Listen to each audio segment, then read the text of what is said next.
Baik. Selamat siang, rekan-rekan semuanya. Selamat siang. Jadi, untuk kali ini kita akan membahas mengenai topik handling imbalance dataset. Tapi sebelum kita lanjut ke sana, perkenankan aku untuk memperkenalkan diriku dulu. Perkenalkan teman-teman semuanya, nama aku Bastian Armananta. Nah, di sini aku mau membawa mengenai topik handling imbalance dataset. Nah, sebelum kita lanjut lagi nih, aku pengen nyapa teman-temanku yang udah beberapa hadir di sini. Di sini ada Anida, ada Astin, terus juga ada Fajar. Halo Fajar dari Prodi Data Science ya. Terus juga ada Feren dan juga ada Ali dan teman-teman sekalian. Dan di sini aku sangat berterima kasih, terutama ada tamu spesial, itu ada Pak Agi di sini. Beliau adalah dosenku. Halo, selamat siang Pak Agi. Terima kasih untuk menyempatkan hadir waktunya di sini. Nah, mungkin sebelum lanjut ya untuk ke pembahasan, aku mau sedikit demo dulu dari platform Tampil ya. Karena di sini dari Bisa AI kita menggunakan platform yang namanya tampil.id, di mana dari platform ini itu unik ya, itu berbeda dengan platform video conference yang lain. Nah, di mana di sini kita mempunyai dua mode, yaitu mode mendengarkan dan juga mode speak ya. Nah, mungkin aku sambil demoin ya.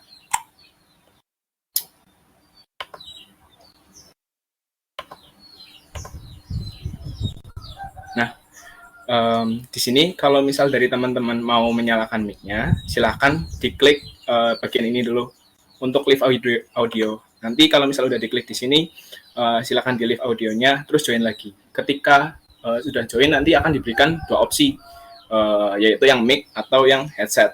Nah, nanti kalau misal sudah diklik di bagian headset, maka akan masuk ke mode headset ya. Kita cuman bisa mendengarkan. Tapi kalau misal untuk on mic, mungkin aku sambil didemokan ya.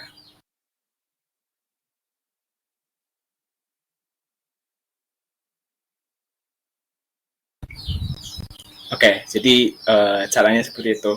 Nanti kalau misal ada permission, biasanya kalau misal dipakai di browser laptop itu ada permission di sini, jadi bisa sambil di allow. Atau mungkin kalau misal di device HP, sepertinya juga ada, bisa di allow juga, biar bisa speak. Oke, jadi kita langsung aja masuk ke materi imbalance dataset. Oke. Handling imbalance dataset. Jadi materi ini digunakan untuk studi kasus dari klasifikasi, di mana dari studi kasus klasifikasi ini biasanya kita mendapatkan banyak data ya. Terutama mungkin kita di sini berfokus ke studi kasus yang teks atau dalam data bentuk angka gitu. Nah, di mana dari masing-masing kelasnya kadang kita itu menemui kondisi yang tidak berimbang. Salah satu contohnya mungkin kita mempunyai dua kelas, yaitu katakanlah 1 dan 2. Nah, di mana kelas 1 ini kita mendapatkan datanya sebanyak 100, sedangkan yang kelas 2 itu hanya 10. Nah, artinya di situ ada perbandingan yang berbeda karena bukan 1:1. Nah, itu adalah termasuk termasuk imbalance dataset. Nah, efeknya apa? Efeknya apa? Nantinya setelah kita melakukan modeling itu akan terjadi kecenderungan dalam melakukan prediksi, sehingga nanti ketika dilakukan prediksi itu dari model cenderung memilih atau mempredik data yang ukurannya itu lebih banyak, karena memang pada dasarnya ya mereka terlalu banyak untuk berlatih ke datanya yang lebih banyak tadi. Nah, di sini sebelum kita lanjut, kita di sini akan membahas dua metode dari sampling ini. Pertama, undersampling, kedua, oversampling. Nah, di sini sudah ada penelitian berjudul Investigating the Effect of Sampling Method for Imbalance Data Distribution, di mana di sini merupakan penelitian yang dilakukan pada tahun 2006 dari Taipei, Taiwan. Nah, autornya adalah Xiaojian Yen et al. Nah, di mana dari paper ini membahas mengenai efek dari imbalance data dan comparison antara algoritma clustering dan juga NIRMIS 2. Nah, conclusion-nya di sini adalah banyak studi kasus real yang melibatkan imbalance data. Hasilnya adalah kesusahan ketika melakukan prediksi. Itu adalah statement dari paper ini. Nah, bisa kita lihat lagi di sini. Ini adalah output dari paper yang sudah dibuat tadi. Yaitu bisa dilihat di sini algoritma SBC dan juga NIRMIS di sini. SBC itu clustering ya di sini.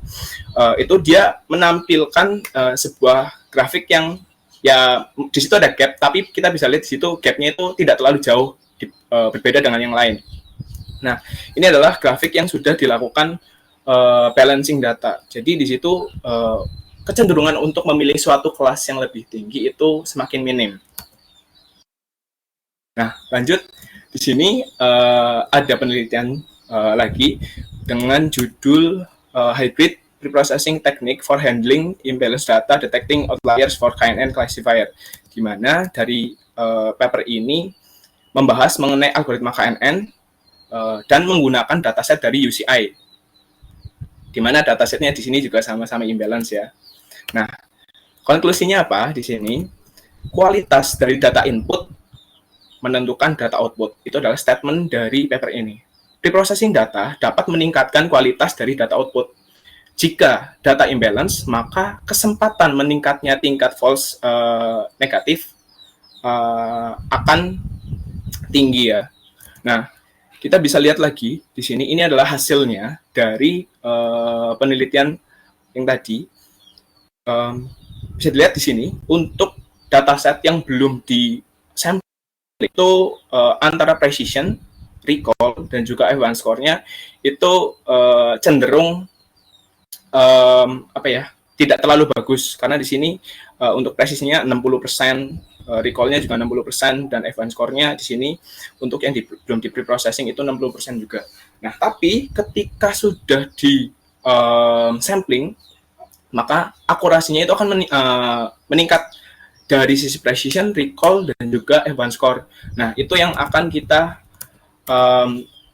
lakukan untuk sesi hari ini ya. Jadi kita akan membedah itu. Beneran nggak sih? Gitu. Nah, caranya adalah di sini itu ada dua. Kita dimulai dulu dari undersampling. Nah, bayangkan kita punya dua data. Di sini katakanlah data 0 dan 1, kelas 0 dan kelas 1, atau mungkin data hijau dan merah ya, supaya mudah aja. Dimana kita mempunyai data dengan kelas hijau itu sebanyak 9.000 data.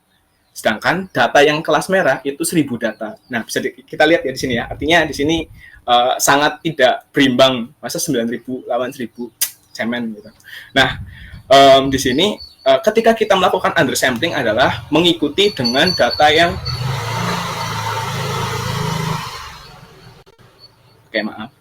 mengikuti dengan data yang low, kelasnya itu low atau 1.000 di sini. Artinya dari data yang 9.000 ini dilakukan pengambilan data secara random sebanyak sejumlah 1.000 data, sehingga nanti outputnya dari data yang tampil itu sudah berimbang, yaitu data 1.000 lawan 1.000. Nah, ketika data sudah seperti ini, itu sudah pure, data sudah aman, dan tidak ada benar-benar kecenderungan dari model yang kita buat. Jadi model ya benar-benar nggak ada kecenderungannya gitu. Nah, sedangkan untuk oversampling itu adalah kebalikan dari yang tadi. Jadi ketika kita mempunyai data yang seperti tadi, kita melakukan perandoman dari data yang 1.000 tadi. Kita melakukan perandoman, lalu penambahan sebanyak 8.000 ya, otomatis di sini 1.000 tambah 8.000, hasilnya 9.000. Nah, nanti ketika sudah dilakukan perandoman, lalu ditambahkan datanya, ditempel. Jadi munculnya atau outputnya itu adalah 9.000 data melawan 9.000 data. Nah, ini adalah penggunaan oversampling dan juga undersampling. Nah, cuman kalau misal kita lagi ngobrolin di undersampling di sini, mungkin itu nggak terlalu efektif ya, karena di sini bakal banyak banget data yang terbuang ya.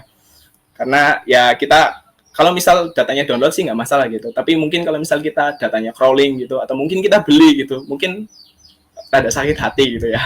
Nah, maka dari itu aku saranin kalau misal kita mau melakukan sampling itu mending sekalian ke oversampling saja. Oke, itu untuk teoritisnya. Sekarang kita akan melanjutkan ke projectnya. Ini adalah dataset yang akan kita gunakan. Di sini aku lampirkan di kolom chat. Nah, dataset ini adalah dataset dari bank, di mana target dari project kita hari ini adalah melakukan prediksi apakah customer atau pelanggan itu tetap stay di bank ini atau dia leave. Nah, di sini ada kolom namanya exit di sini, di mana jika satu maka berarti ya dia pergi dari banknya, dia left. Tapi kalau misal 0 berarti dia tetap stay. Nah, itu yang akan kita coba prediksi di sini. Project ini bisa disebut dengan customer prediction karena kita lakukan prediksi dari pelanggan. Apakah pelanggan itu akan cabut gitu ya, atau mungkin bakal tetap stay. Nah, ini adalah datasetnya. Untuk pengerjaannya, aku pakai Google Colab di sini karena ada fitur untuk mengganti virtual GPU ya. Di sini kalau misal kita pakai virtual GPU dari Google itu komputer bisa lebih wus-wus gitu. Oke, kita langsung bikin aja projectnya. Pertama kita import datasetnya. Oke.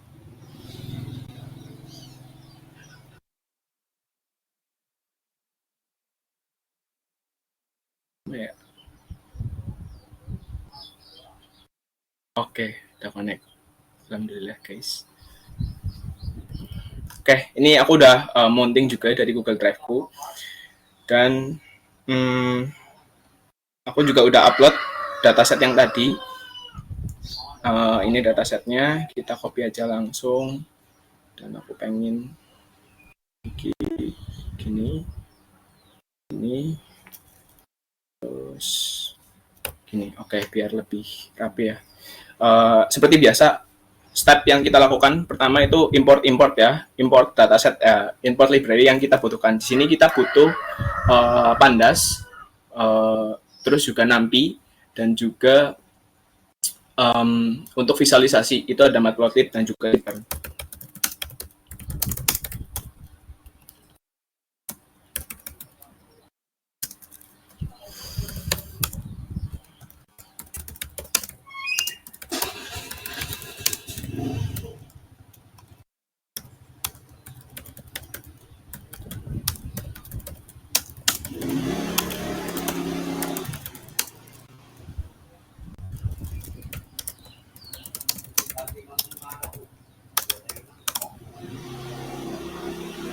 Oke, jika sudah, kita langsung load datasetnya.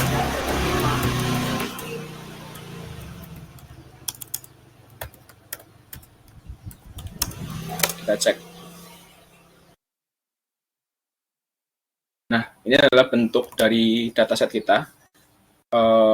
Di sini tampil 14 kolom dan juga 10.000 baris.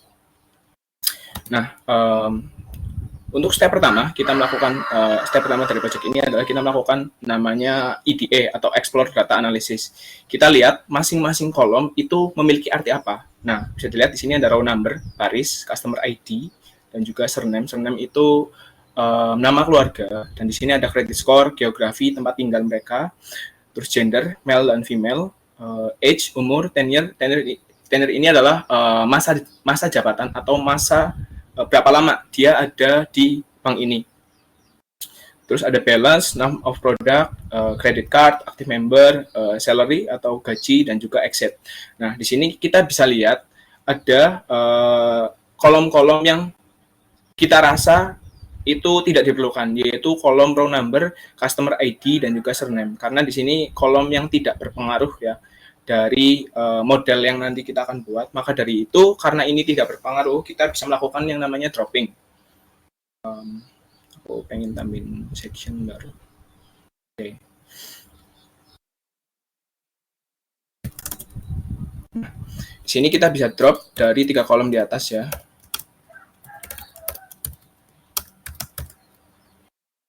Ada row number.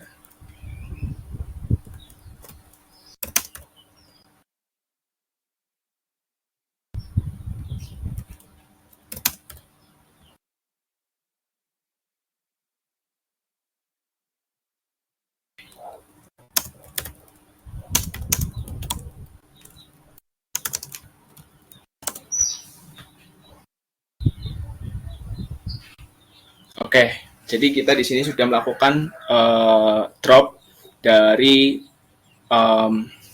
kolom yang sudah tidak terpakai ya. Nah, di sini kita juga perlu melakukan perlu tahu di sini tipe datanya itu apa aja supaya kita bisa menentukan langkah apa selanjutnya yang akan kita pakai. Nah, untuk mengetahui tipe data itu menggunakan dtypes. Dari sini kita akan tahu masing-masing kolom itu memiliki tipe apa. Nah, di sini bisa kita lihat itu ada tipe integer, float, dan juga objek. Dimana kalau objek itu biasanya tipe datanya itu string atau kata ya. Nah, model machine learning atau AI, dia itu tidak bisa memahami yang namanya itu kata. Nah, maka dari itu kita perlu melakukan converse atau perubahan dari yang tadinya bentuk kata menjadi bentuk angka. Artinya masing-masing dari angka merepresentasikan unique value yang ada di situ itu apa aja. Nah, kita bisa cek ya unique value dari masing-masing dua kolom ini itu geografi dan gender ya. Itu bisa kita seperti ini. Unique. Yes, ya.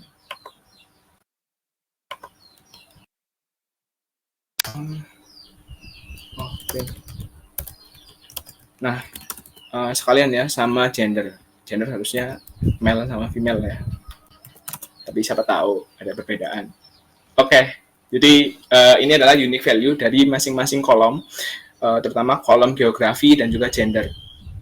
Nah, di sini kita perlu converse ya. Kita converse yang namanya teks menjadi angka. Nah, salah satu caranya itu adalah menggunakan kalau nggak salah itu label encoder. Jadi dari label encoder itu dia bisa melakukan konversi dari kata menuju angka secara otomatis. Nah, tapi di sini ada cara lain juga yaitu menggunakan get dummies. Jadi cara kerja get dummies adalah dia misal kita akan melangkah ke kolom geografi dulu yang akan kita get dummies. Maka dari get dummies ini dia akan memecah kolom menjadi masing-masing unique value. Jadi di sini itu ketika kita nanti get dummies itu bukan kolom geografi lagi, tapi kolom geografi underscore France, kolom geografi underscore Spain, dan juga Jerman. Jadi masing-masing kolomnya itu dibagi 3 sesuai dengan unique value-nya itu ada berapa ya. Nah, kita langsung aja praktek.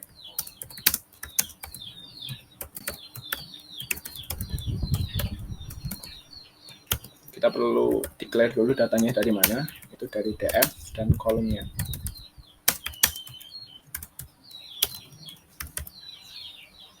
Itu geografi. Kita cek lagi. Oke, kurang S guys.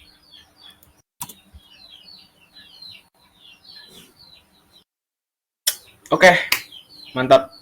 Jadi seperti ini ya outputnya ya. Jadi dia akan memecah kolom mana yang akan kita get dummies menjadi masing-masing unique value-nya di sini. Nah, seperti tadi ya. Nah, bisa kita lihat di sini itu di sini ada 5 row teratas itu dari 0 sampai 4. Itu dia France, Spain, France, dan juga Spain. Artinya dari masing-masing kolom itu ya dia 1 ketika nilainya true. Kan tadi kan France, Spain ya. France, dan juga Spain. Artinya dia akan 0 ketika kolomnya itu false. Nah, itu adalah cara kerja dari get dummies. Nah, selain itu kita sudah melakukan konversi dari geografi. Kita juga bisa melakukan konversi dari gender. Nah, cara lain untuk melakukan konversi itu adalah menggunakan to replace. Jadi kita replace apa yang ada di dalam kolomnya menjadi apa. Kita bikin variabel baru, kita replace df.replace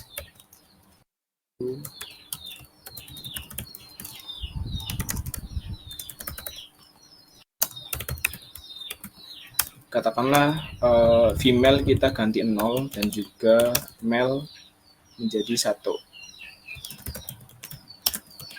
sehingga kita buka di F, maka seharusnya dia melakukan convert. Jadi udah otomatis ya, yang sesuai sama unique value-nya di sini dia akan terconvert secara otomatis. Nah, ini adalah proses dari IDE-nya. Selanjutnya kita masuk ke proses preprocessing. Aduh, ini caranya gimana ya? Gak apa-apa deh, manual gini.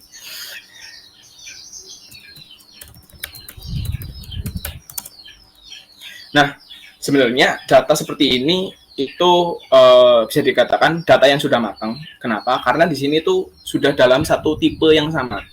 Jadi ketika data sudah seperti ini, sudah bisa dilakukan fase training dan juga testing.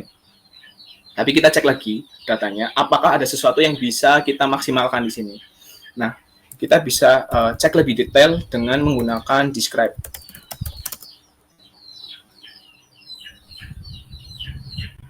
Nah, dari describe kita akan mendapatkan nilai yang lebih detail ya di sini ya. Ada count atau totalnya, itu ada berapa, terus min-nya, terus nilai min rata-rata, terus min minimal dan juga max. Nah, di sini kita berfokus ke nilai min dan juga max. Karena bisa kita lihat di sini untuk kolom credit score, dia nilai terkecilnya itu adalah 350 dan nilai maksimalnya itu 850. Untuk gender itu 0 dan juga 1. Ya, pasti karena di situ hanya ada dua unique value, yaitu 0 dan 1. Ini age, minimal itu 18 dan maksimalnya itu 92. Udah berumur ya, Pak. Terus juga ada 10 year di sini, minimalnya 0, terus maksimalnya 10. Nah, kita bisa lihat di sini, artinya di sini untuk data yang kita proses di sini ada sesuatu yang kita maksimalkan, yaitu kita menyamakan konsep yang tadinya pendekatannya itu angka random di sini bukan 0 dan juga maksimalnya itu bukan 1, kita bisa menyamakan dengan kolom yang lain. Contohnya gender, kita rubah kolom yang lain itu dengan mengikuti kolom minimal itu 0 dan maksimal 1. Nah, maka dari itu kita bisa melakukan yang namanya scaling. Dengan melakukan scaling, model kita akan melakukan training lebih cepat karena di situ dari angkanya itu dia sudah lebih kecil, jauh lebih kecil, tapi maknanya tetap sama. Nah, itu adalah fungsi dari scaling. Nah, dari scaling itu ada dua, setahu saya ada dua, itu ada standard scalar dan juga min-max scalar. Nah, di sini kita akan menggunakan min-max scalar ya. Cara kerja dari min-max scalar itu adalah, bayangkan kita mempunyai dataset runtut dari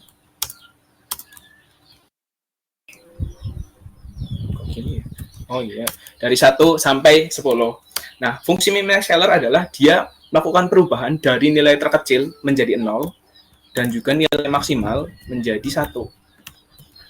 Nilai tengahnya otomatis adalah 0,5. Nah, sehingga nanti model manapun ketika sudah mengeksekusi data yang sudah terscaling itu jauh lebih cepat. Kenapa? Karena angkanya itu jauh lebih dekat antara 0 dan 1. Ketika kita menghitung dari 0 sampai 100, otomatis tidak lebih cepat daripada kita menghitung dari 0 sampai 1. Nah, jadi langsung aja kita eksekusi. Oke. Di sini kita panggil library-nya.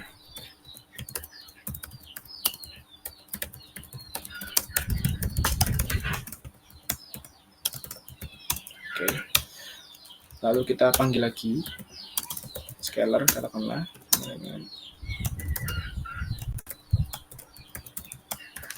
Nah, di sini kita perlu mana aja yang kolom yang akan kita scaling. Kita bisa lihat di sini ya.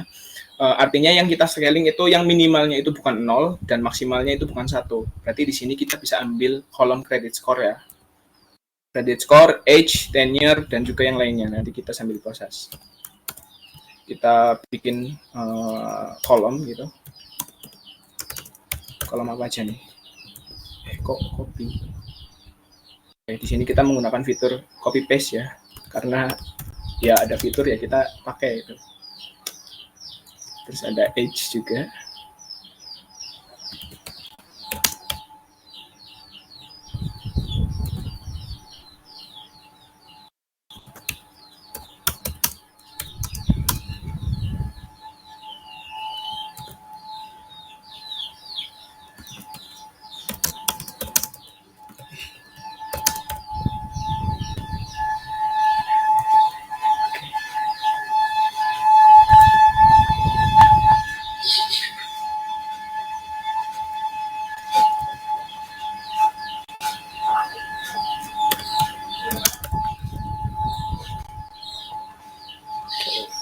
kita cek lagi. Oke, udah aman. Kita validasi lagi, siapa tahu ada yang lupa biar nggak bolak-balik. Oke, credit score, age, tenure, balance, nama program, bisnis. Oke, aman guys. Kolomnya udah kita catat semuanya. Lalu kita di sini lakukan yang namanya fit transform. Artinya di sini melakukan training dan pengubahan dari angka-angka yang ada di sini. Jadi scalar.fit transform dari df call. Nah, selanjutnya kita simpan ke dalam df dan kita replace dari kolomnya. Jadi kita seperti ini. Ketika kita cek data frame kita, nah maka angkanya akan berubah. Yang tadinya di age ini ya, ini data yang sudah kita min max scaling, yang sudah kita scaling, dan ini yang belum nih age. Nah di situ sudah perubahan. Kita pastiin lagi sama describe, siapa tahu ada yang miss.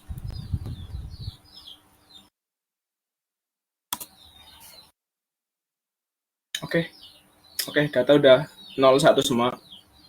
Artinya kalau misal data sudah seperti ini, data sudah matang dan siap untuk kita lakukan modeling. Nah, tapi sebelum itu kita perlu bagi dulu mana fitur kita dan mana target kita. Nah, untuk fitur dan target, aku mau pakai semua fiturnya kecuali dari kolom exit, karena ini adalah kolom target kita ya. Maka dari itu kita bisa melakukan dropping dari kok hilang. Oh, oke, mana tadi? Nah, dropping dari kolom exit.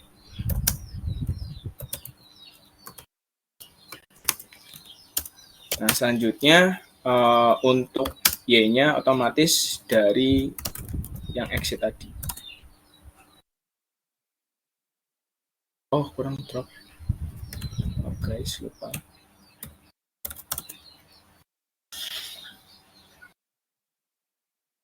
Nah, selanjutnya ketika sudah seperti ini, kita siap untuk melakukan langkah selanjutnya, yaitu splitting data. Karena di sini data setnya cuma ada satu, jadi kita nggak bisa menggunakan data ini sebagai full untuk training kita dan kita ngambil data lain untuk testing. Karena kondisinya seperti itu, maka kita perlu namanya splitting datanya. Kita panggil datasetnya.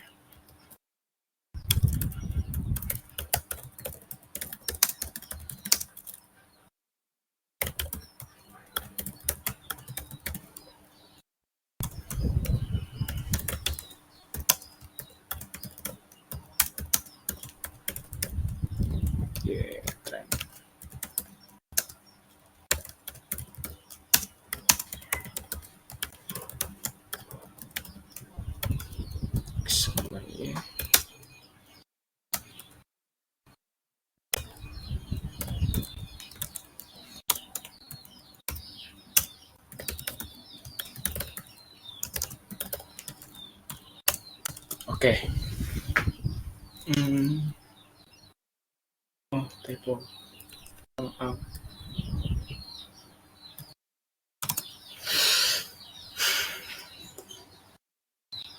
Oke, mantap.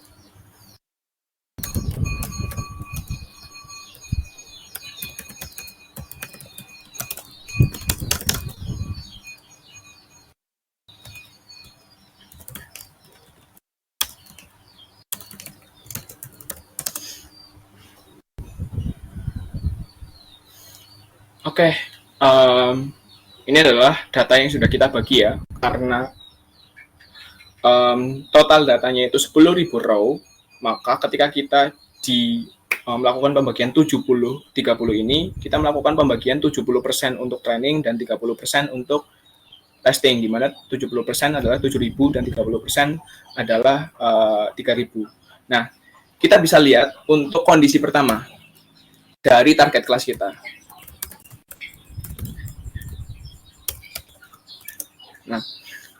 Nah, oke, mantap. Ini adalah target dari kelas kita, di mana mempunyai 2 unique value, yaitu 0 dan juga 1.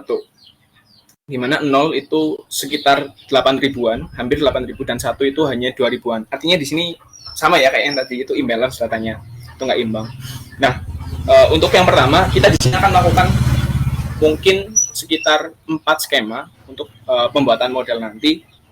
Pertama kita lakukan pembuatan model dari yang datanya itu tidak imbang, imbalance. Nanti kita bandingkan dengan data yang undersampling, kita undersampling dan juga oversampling. Itu hasilnya akan seperti apa? Nah, di sini untuk target kelasnya kita hanya cuman punya 2, 0 dan 1. Artinya project ini bisa dikatakan sebagai project klasifikasi biner ya, karena hanya ada 2 kelas yaitu 0 dan juga 1. Oke, kita langsung buat ke modelingnya.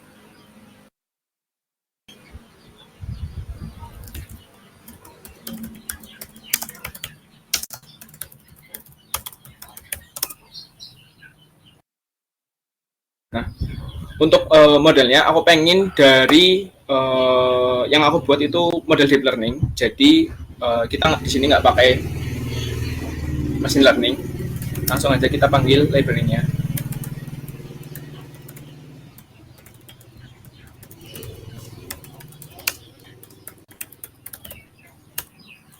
Kita copy lagi guys.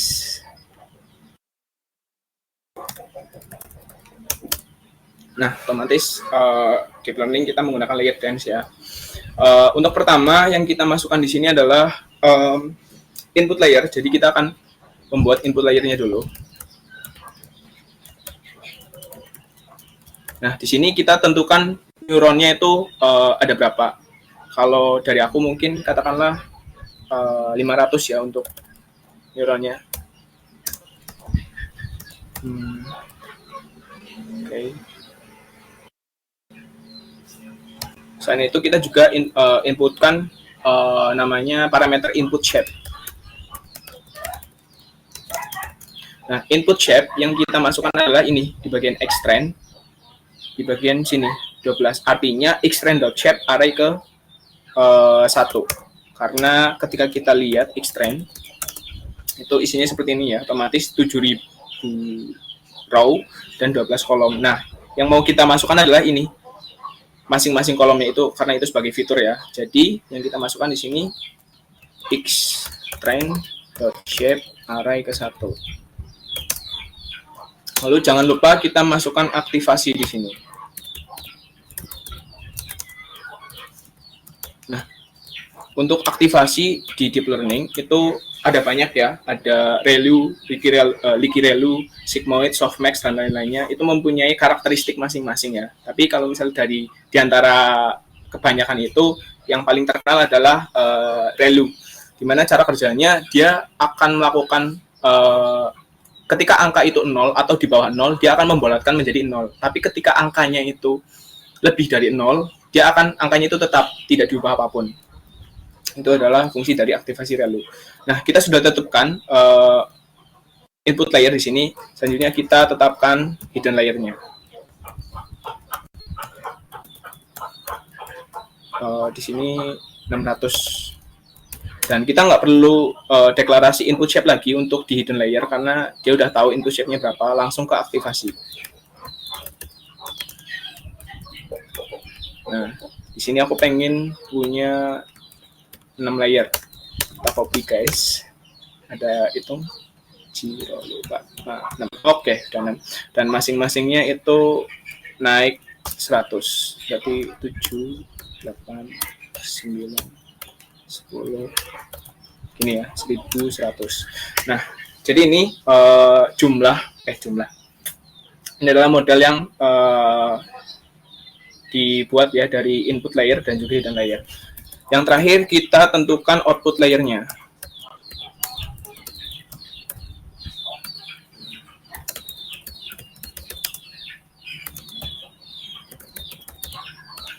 Nah, selanjutnya ketika kita sudah buat model yang kita inginkan, selanjutnya kita perlu namanya compile.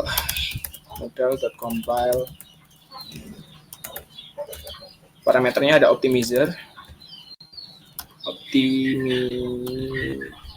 Oke, typo, sorry. Untuk optimizer juga ada banyak, ada Adam, RMS Prop, SGD, dan lainnya ya. Punya karakteristik yang berbeda juga. Dan loss. Kita perlu tentukan loss di sini. Lossnya adalah binary cross entropy. Kenapa ini? Karena kelas yang kita punya adalah dua, yaitu project dari biner gitu ya. Maka dari itu loss-nya juga kita harus samakan, yaitu binary cross entropy. Selanjutnya kita panggil akurasinya.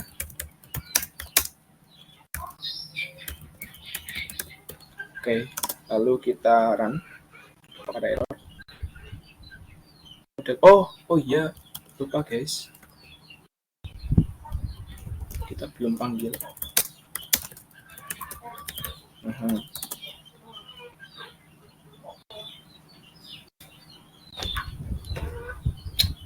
Oke, mantap. Selanjutnya kita bisa ngecek hasilnya itu seperti apa dari model yang udah kita buat. Kita panggil summary-nya. Maka ini adalah hasilnya. Ini input layer-nya, hidden layer 1 sampai 6, dan di sini adalah output-nya. Ketika sudah seperti ini, kita sudah siap untuk lakukan namanya training. Dari X-trend dan juga Y-trend. Kita masukkan juga validation split. 20%. Dan kita tentukan epochnya ada berapa. Kita mulai dari 10 epoch. Kita simpan ke dalam variabel history. Ketika kita run, maka sudah mulai berjalan. Oke. Untuk akurasinya udah oke ya di sini. 85%. Nah, akurasinya 85, 81, 85, 86 sempat, terus turun ke 85 lagi. Nah, selanjutnya ketika sudah seperti ini, kita bisa lakukan namanya predict dari X-test yang tadi. Kita simpan ke variabel YPred. Ketika kita buka, nah, bentuknya seperti ini, angkanya masih dalam bentuk float ya. Maka dari itu kita harus bulatkan. Kita buat yang namanya statement. Kita bikin list baru, katakan YPredict.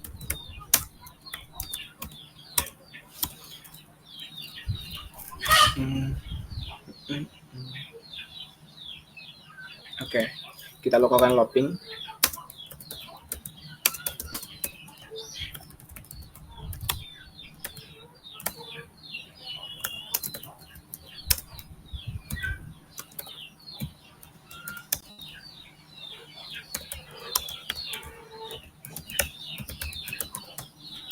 Dan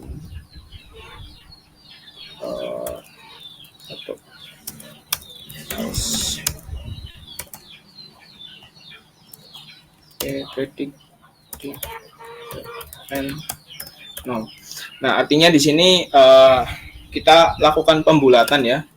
Ketika angkanya itu lebih dari 0,5, maka kita bulatkan ke 1, dan kalau tidak, kita bulatkan ke 0. Kita jadikan 1 aja di sebelah atas ini ya.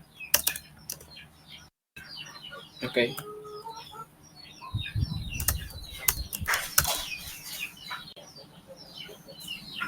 Elemen, oh ada tanya. Oke, typo.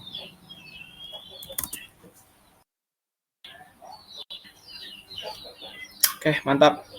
Kita bandingkan nilai true-nya atau nilai aktualnya dengan nilai yang sudah kita prediksi tadi.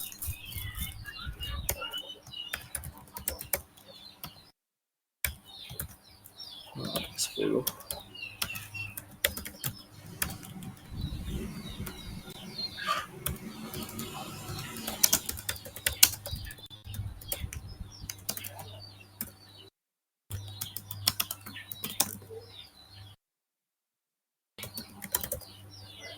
Ya, tes.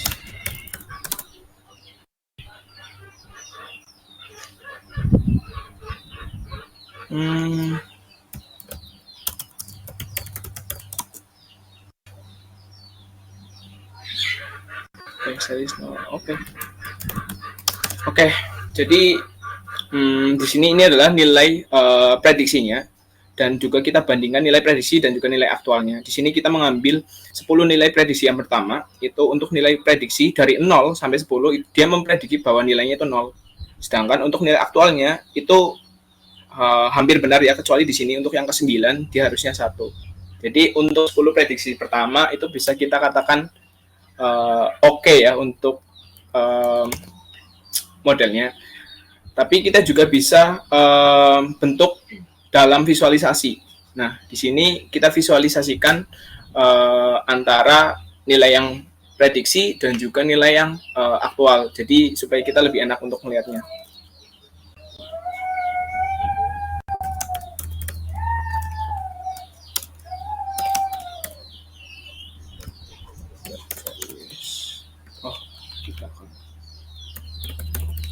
Nah, kita tentukan ada berapa line, mungkin 50 ya.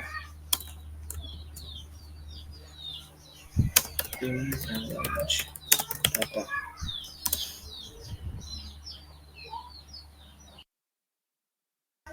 Nah, ini adalah model yang sudah kita buat, dan ini adalah hasil nilai prediksinya.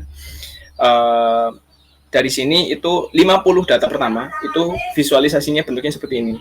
Jadi untuk nilai yang 0, di sini nilai prediksinya, oke, di sini harusnya prediksi tapi nggak apa-apa. Itu seperti ini ya. Bisa kita lihat modelnya banyak salahnya, terutama salah di bagian satunya di sini. Nah, hal ini bisa terjadi karena tadi yang ada di atas, nilai 1, kelas 1-nya itu nggak berimbang. Jadi cenderung milih 0. Nah, maksudnya itu seperti ini. Nah, selain itu kita juga bisa panggil classification report. Di sini. Nah, ini adalah hasilnya. Bisa kita lihat akurasinya itu cukup bagus ya, 84%. Tapi ketika kita lihat lagi ke precision, recall, dan advanced score, itu sangatlah miris lah. Bisa kita lihat, terutama di precision, di kelas 1-nya di sini ya. Kalau misal kelas 0, dia tinggi banget, 98%. Begitu juga recall dan juga advanced score-nya. Tetapi kalau di kelas 1-nya itu sangat rendah, yaitu 33%, bahkan di bawah 50%. Terus advanced score-nya juga rendah. Nah, ini adalah efek dari imbalance data. Selanjutnya kita coba pakai model lain, pakai sistem undersampling dulu, tapi dengan model yang sama, semuanya sama, IPOH-nya juga sama. Kita lihat bedanya itu di bagian mana.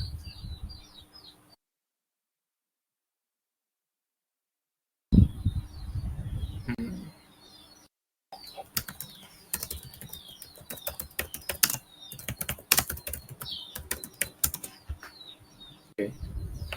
Seperti biasa guys, ada fitur kopas, jadi kita sebelum kita kopas kita perlu tentukan dulu datanya, yaitu di sini kita perlu mengecek dari kelas 0. Jadi kita panggil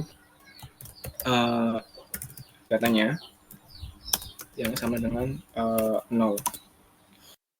Ketika seperti ini, itu bentuknya boolean ya. Maka untuk dalam bentuk df-nya kita bisa bentuk serba seperti ini. Kita simpan ke variabel kelas 0. Dan kalau kelas 1 berarti di sini kelas 1. Jadi kalau kita buka kelas 0 .head, itu semuanya isinya harusnya kelas 0 semua. df 0 mana? Exit. Nah, ini exitnya. Itu 0 semuanya di sini kelasnya. Sedangkan untuk yang kelas 1 otomatis sama ya. Dia harusnya kelas 1 semuanya. Dia ngambilnya dari df ya tadi. Nah, kalau sudah seperti ini, kita metodenya adalah dengan menggunakan seperti ini. Kelas. Misal kita panggil, misal kita ambil sampel di sini. secara random ya. Maka di sini dengan menggunakan parameter sampel, dia akan mengambil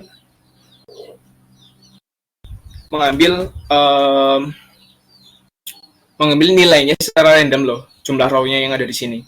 Nah, dari cara ini juga bisa kita lakukan resample. Jadi kita lihat ke atas itu jumlah kelas yang lebih sedikit itu kelas 1 ya. Jadi kita akan samakan kelas 0 yang tadinya 8.000 menjadi 2.000. Itu yang akan kita resample. Nah, oke, di sini aja. Kita lihat shape-nya. 0 shape. Oh enggak. Plus 0 shape. Dan kita cek juga kelas 1 ya. Ini supaya lebih jelas, lebih manusiawi. Dan kita lakukan downsampling. Kita buat variabel baru, katakanlah, artinya di sini yang kita downsampling ini ya, kelas 0 ya.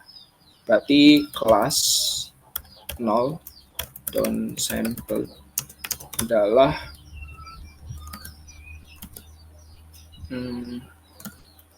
kelas 0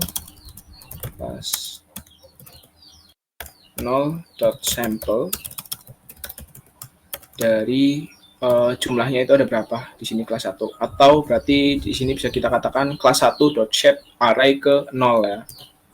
Kita bisa menggunakan cara itu.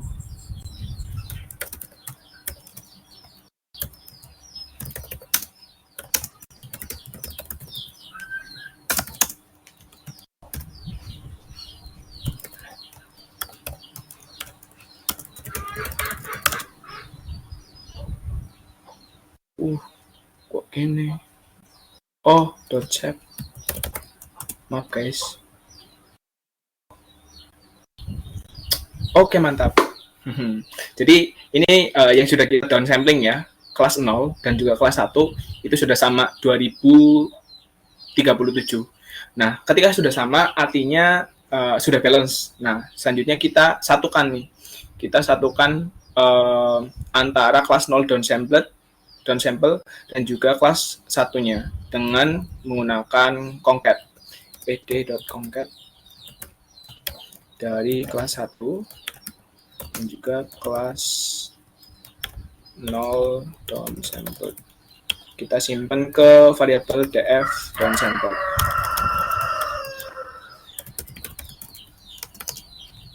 Ketika kita buka df,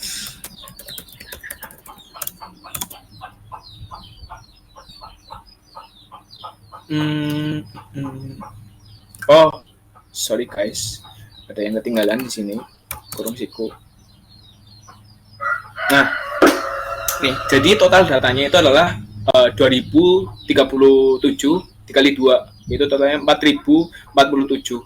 Nah, ini adalah data yang sudah kita downsampling, artinya antara kelas 1 dan kelas 0 itu sudah rata. Nah, selanjutnya kita sama prosesnya, kita splitting lagi, terus kita modeling, kita testing dengan metode kopas. Tentunya kita langsung kopas saja ke atas. Oh, lupa ini. Oke, no problem. Jangan lupa kita tentukan x dan y-nya. X-nya itu dari df downsample drop. Kita tentukan juga ya x sama y-nya. Kalau kita pakai x y sama y yang di atas itu pakai dataset yang belum di sampling.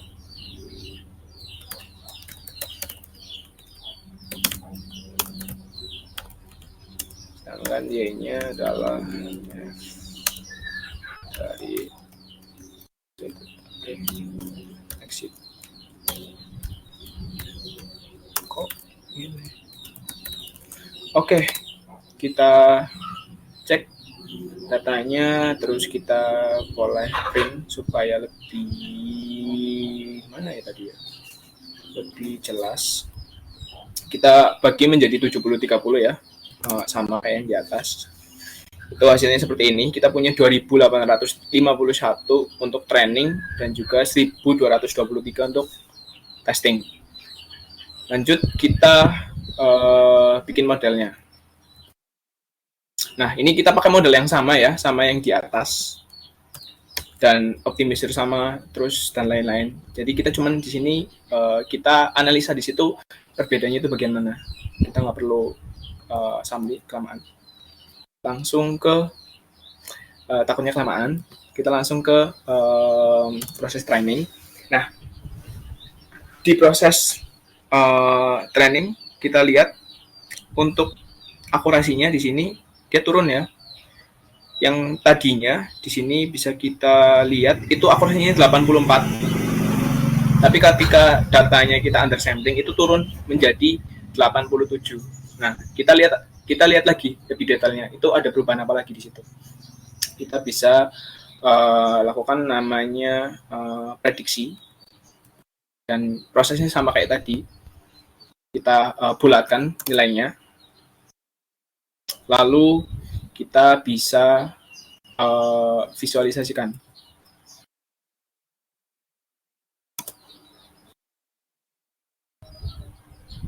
Oke, nah ini adalah outputnya. Itu berbeda ya, sama kayak yang tadi. Dia mendapatkan pola yang berbeda. Itu dia udah mulai bisa memprediksi dari kelas yang satu. Berbeda dengan yang sebelah sini. Dia tuh cenderung ke nol. Nah, kita untuk lebih detailnya kita bisa melihat dari classification report di sini. Kita lihat. Nah, untuk akurasinya di 73, precision recall advanced score-nya untuk kelas 1-nya dia naik di sini dari yang 33% dia naik ke 65%. Begitu juga recall dan juga advanced score-nya. Artinya di sini berimbas ke bagian situ, terutama di modelingnya. Nah, ini bisa kita simpulkan metode undersampling itu berefek juga dari data yang sudah kita buat, terutama dari bagian modalnya. Ini adalah efek dari undersampling. Nah, selanjutnya kita ada dua skema lagi, yaitu oversampling. Pertama, kita menggunakan oversampling dari Pandas, dan kita juga punya metode oversampling yang lain. Di sini itu ada banyak metodenya. Ada random oversampler di sini, ada smooth, terus bisa dilihat sambil dilihat ya di sini ada Cummins mode dan juga SVM mode. Nah, nanti kita di sini akan menggunakan metode smooth ya, atau synthetic minority oversampling technique. Nah, jadi kita akan menggunakan dua metode oversampling.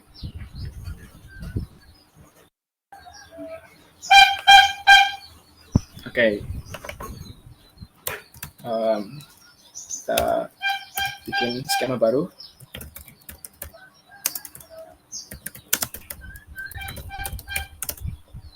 Oke. Kita bisa kopas yang tadi, yang bagian atas di sini. Nah, ini. Sini kita matiin dulu karena aku lupa kelasnya itu berapa. Oke. Nah, di sini yang kita mau lakukan adalah kita melakukan sampling ya, sampling dari kelas yang 1 mengikuti kelas yang 0. Iya betul. Artinya yang 2000 mengikuti ke 7900 sekian. Nah, maka dari itu kita juga perlu penyesuaian di sini. Di sini kelas 1 berarti ya.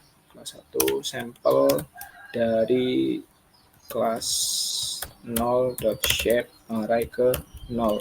Nah, di sini jangan lupa ada parameter yaitu replace dengan true. Apakah ya replace sama dengan true?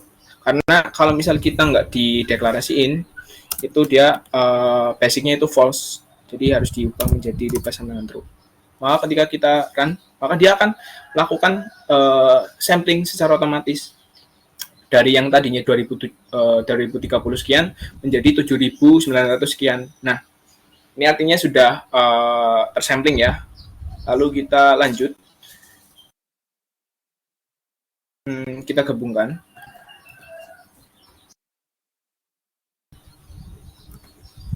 Nah, ini DF oversample.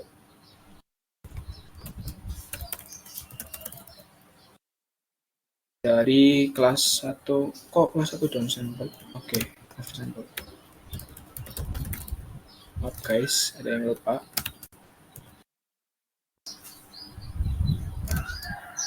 Kita ganti di sini biar enak. Oke. Kita run ulang di atas, kita run lagi di bawah. Oke. Oh, kelas 0 guys. Aku. Kelas 0 dan juga kelas 1 oversample. Oke, jadi total data yang kita punya di sini adalah 7.900 sekian dikalikan 2. Jadi hampir 16.000 ya data yang kita punya. Jadi untuk yang kita sampling tadi di kelas 1 ya, untuk raw manapun yang di kelas 1, dia akan melakukan perandoman secara sintetis. Jadi dia melakukan perandoman dari angka segala macam, yang penting outputnya itu 1. Nah, itu yang dilakukan dari sampel. Nah, selanjutnya kita bagi trend test split. Kita trend test split dari oversample ya. TF oversample. Oke.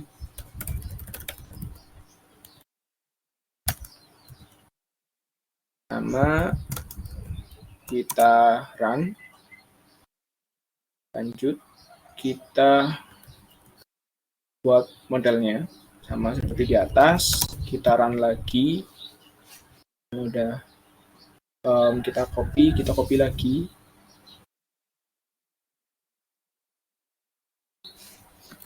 Kita training. Nah, di sini adalah masanya guys. Apakah akan ada perbedaan atau tidak? Seharusnya ada perbedaan. Oke. Inilah akurasinya. Mulai dari 72 naik ke 79, turun lagi 77 dan ke 79. Oke, jadi untuk akurasinya itu sampai di 79 ya. Kita bisa lakukan predict dan kita visualisasikan sama seperti yang di atas. Kita predict, kita visualisasikan. Coba kita lihat. Nah, ini adalah untuk kelas yang oversample ya di sini. Bentuknya seperti ini. Coba kita bandingkan dengan yang downsample. Yang downsample, ini yang oversample. Nah, ini adalah kelas yang downsample tadi. Iya, downsample kok titelnya belum mau ganti, nggak apa-apa deh. Nah, ini adalah kelas yang kita oversampling. Di sini artinya polanya sudah mulai terbentuk ya dari yang oversample. Jadi dia sudah mulai mengetahui polanya itu seperti apa. Lebih baik dibandingkan dari yang downsample di sini. Karena di sini lumayan banyak juga yang miss, walaupun dari yang oversample juga sama. Nah, ini adalah hasilnya dari oversample dan juga downsample. Nah, ini hal seperti ini itu bisa dipengaruhi oleh banyak hal ya, kurangnya akurasi dan segala macam. Kita bisa menambahkan layer neuron, terus ganti aktivasinya, dan juga kita bisa menambahkan epochnya itu ada berapa aja. Nah, step terakhir di sini kita menggunakan SMOD ya, metode SMOD yang tadi ini, atau synthetic minority oversampling technique. Nah, sama seperti yang tadi, kita sampling dulu.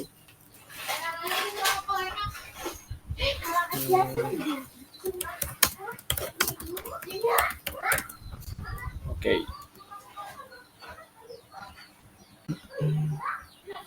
Oke. Kita perlu menginputkan dari library-nya.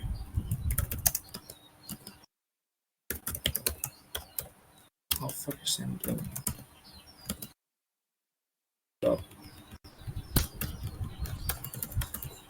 oversampler import smooth.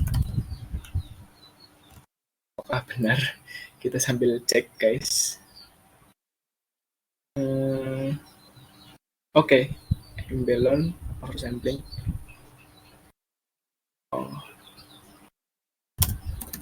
Oke. Selanjutnya kita perlu deklarasi langsung ya antara X dan Y-nya. Di mana X dan Y-nya kita ambil dari DF yang utama tadi, yaitu ini yang imbalance ya. Kita drop dari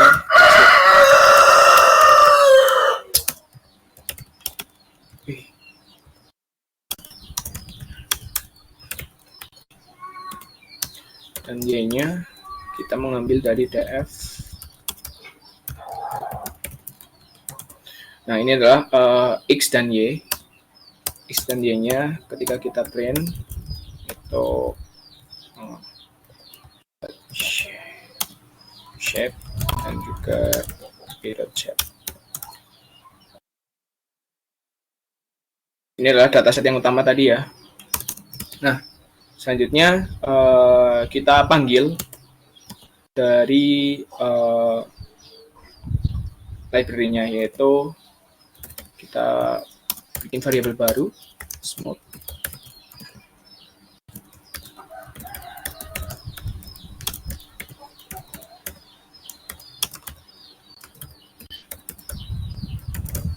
Minority. Nah, di sini dia melakukan sampling berdasarkan minority atau data yang minoritasnya, di mana data minoritasnya tadi itu yang kelas 1 ya, itu cuman sekitar 2000-an.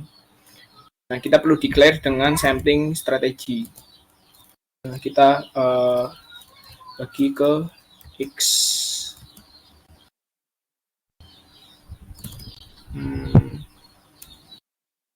Kita ambil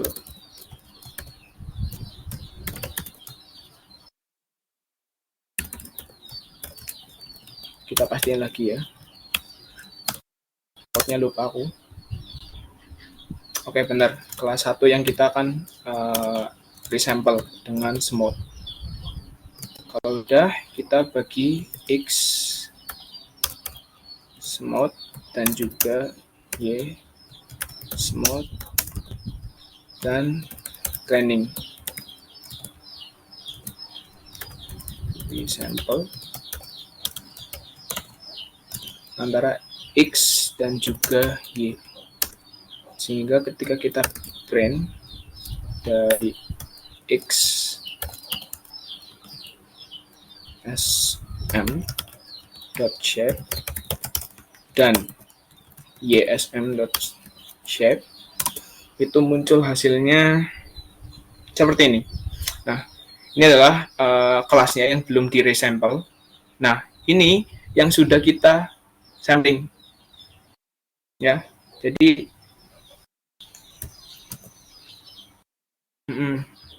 oke, aku pastiin lagi, takutnya ada yang salah. Oke, ysm.value count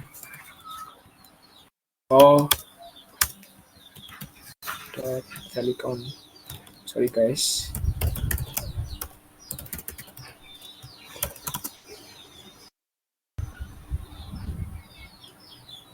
Nah, ini yang sudah kita sampling ya.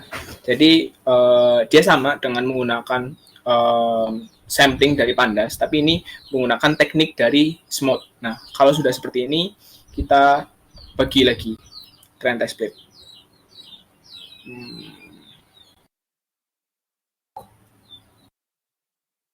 Kita bagi.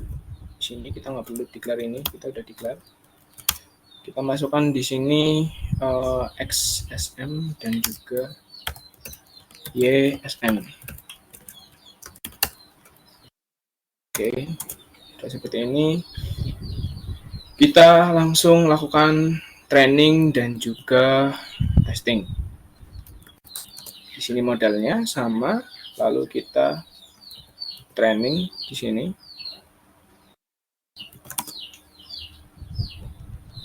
Oke, jalan guys.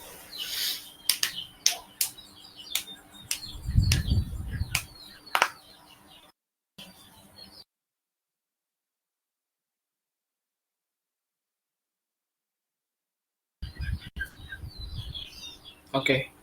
Dari akurasinya di sini bisa menyentuh sampai 80% ya, sempat 80%.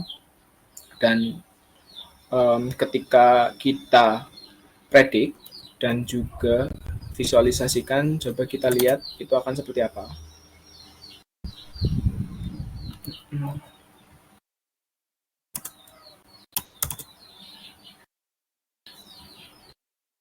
Oke, bentuk visualisasinya adalah seperti ini.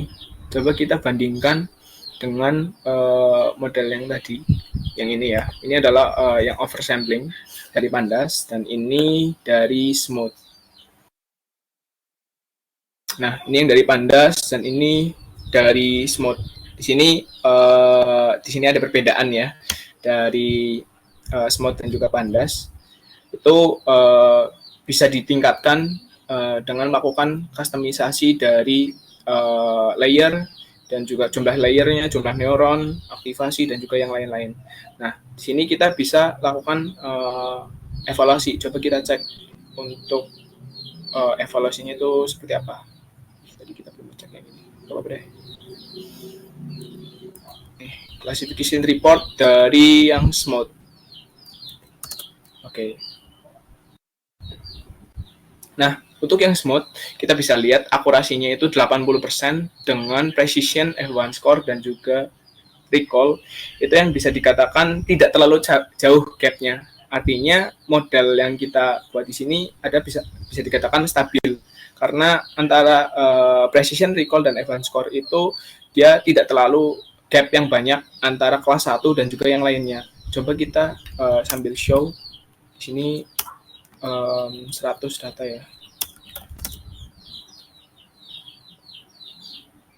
Oke.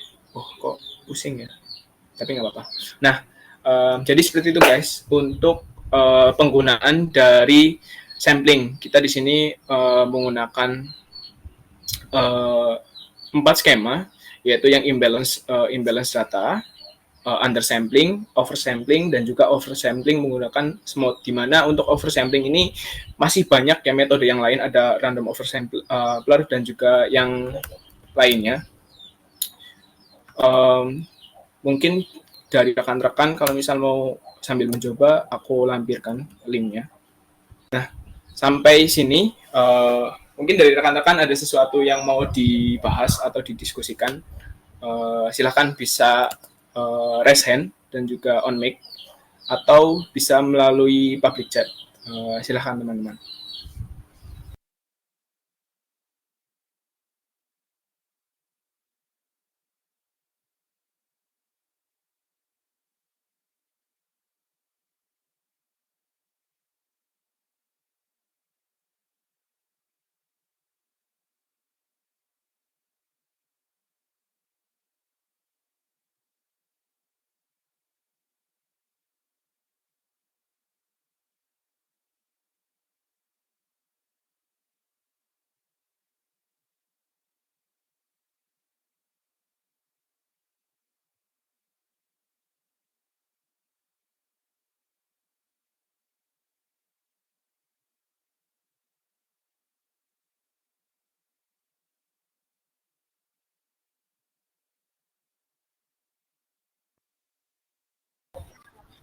Oke, ada pertanyaan dari Enrico. Kak, buat dance ada tips tuningnya nggak? Kalau ternyata beda ya, bedanya akurasinya masih jauh. Ya berarti menanyakan akurasi ya. Untuk dance layer kita bisa melakukan banyak kustomisasi di sini. Bisa melakukan penambahan dari jumlah layernya, hidden layer terutama, dan juga jumlah layer di sini. Nah, mungkin di sini kita bisa ubah juga kalau misal dirasa kita lihat yang terakhir yang tadi ya, ini akurasi 80% ya. Dari akurasi 80% itu dirasa enggak, kayaknya ini bisa up lagi nih. Nah, itu bisa dilakukan perubahan dari sini. Itu katakanlah misal kita naikin lagi yang tadinya 500 mungkin jadi 900 atau bahkan 1000 gitu. Terus yang di sini kita juga custom jadi 1100 gitu. Nah, artinya dengan melakukan pengubahan dari jumlah neuron itu dia bisa meningkatkan bisa kemungkinan meningkatkan dari akurasi yang akan kita dapatkan. Tapi hal itu juga tidak menutup kemungkinan bahwa akurasi kita juga akan turun, karena itu adalah uniknya dari deep learning, itu seperti itu. Jadi memang benar-benar real dari eksperimen itu seperti apa. Kadang kalau misal jadi di situ tidak ada sesuatu yang menjamin loh. Jadi memang harus dilakukan satu persatu. Kalau misal neuronnya kita tambahkan, itu efeknya seperti apa, terus kita tambahkan jumlah hidden layer-nya itu efeknya seperti apa, dan lain-lain. Nah, metode ini itu bisa dilakukan pencatatan ya satu-satu. Jadi misalnya kita running dengan yang awal kita undo dulu tadi. Oke. Misalnya kita tadi running pakai model seperti ini, dengan hidden layer seperti ini, kita mendapatkan akurasi 80%. Nah, artinya kita bisa melakukan pencatatan nih. Kita katakanlah ini catat gitu. Kita catat seperti ini. Terus bawahnya akurasi sama dengan 80%. Nah, caranya seperti itu. Terus kita ganti lagi. Katakanlah di sini kita naikkan tadi jadi katakanlah di sini kan kita kan naiknya itu 100-100 ya. Kita bedain input layernya. Yang tadinya 500 jadi 600. Di sini berarti 700, 800 dan seterusnya. Itu kayak gitu, Mas Enrico.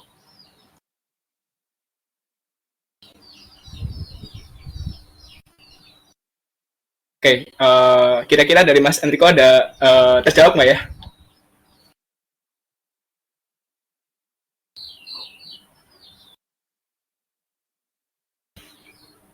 Oke, siap, sama-sama. Selanjutnya ada dari Mas Aditya Umbara Januar. Dalam hal ini, apa ada kaitan data tersebut dengan perusahaan atau masyarakat? Jadi dari data ini itu data dari Kaggle ya. Nah, kaitannya itu adalah ya dari data ini kita bisa melakukan prediksi loh, prediksi berdasarkan apa yang ada di data ini. Karena data ini katakanlah ya, asumsikan ini data dari perusahaan bank ya. Nah, di situ ada yang namanya target, di mana kita bisa melakukan prediksi gitu. Nah, kaitannya itu di situ. Tergantung dari data apa yang kita dapatkan, kita mengolahnya seperti apa, dan kita bisa melakukan prediksi. Itu seperti itu, Mas Adit. Jadi ada kaitannya, ya.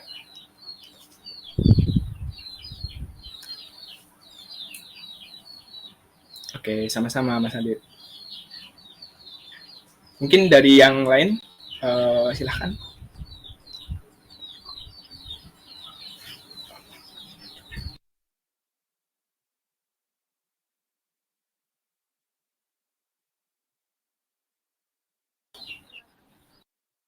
Ada pertanyaan dari Ditya. Halo Ditya.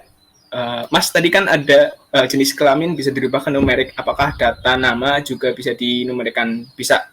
Jadi bisa kita ubah satu-satu secara manual. Jadi misal di situ ada 3 nama gitu.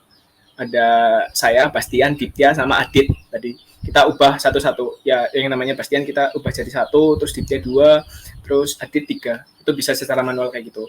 Atau ada metode lainnya itu label encoder. Nah, nih.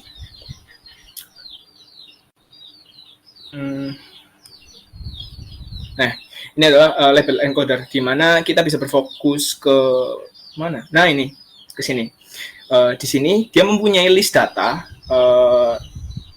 kota ya, Amsterdam, Paris, dan juga Tokyo. Nah, di sini dia melakukan perubahan menggunakan label encoder, menggunakan transform ya di sini. Ketika sudah dirubah, maka akan secara otomatis mengubah menjadi dalam bentuk angka di sini 221, di mana 2 itu untuk Tokyo dan 1 untuk Paris. Itu seperti itu. Jadi secara otomatisnya menggunakan label encoder. Nah, secara manualnya tadi menggunakan to replace. Itu seperti itu. Karena capek ya kalau misal ngubah satu-satu gitu, padahal kita punya fitur yang lebih menyederhanakan seperti itu.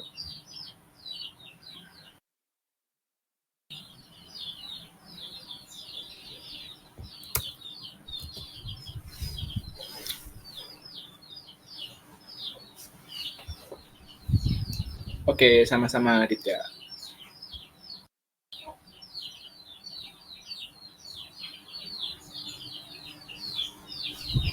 Apakah nanti notebooknya dibagikan, Kak?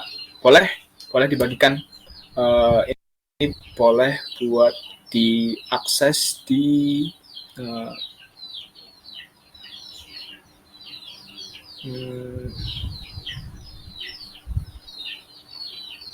anyone, kita set editor. Oke, permission update. Itu kita bisa diakses di sini. Aku cantumkan di link. Jangan lupa nanti kalau misal sudah bisa mengakses, itu bisa ini ya, bikin kopinya, save copy in drive atau dimanapun.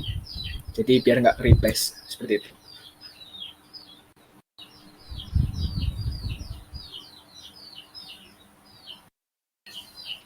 Oke, mungkin untuk sesi pertanyaan sudah jelas ya semuanya ya.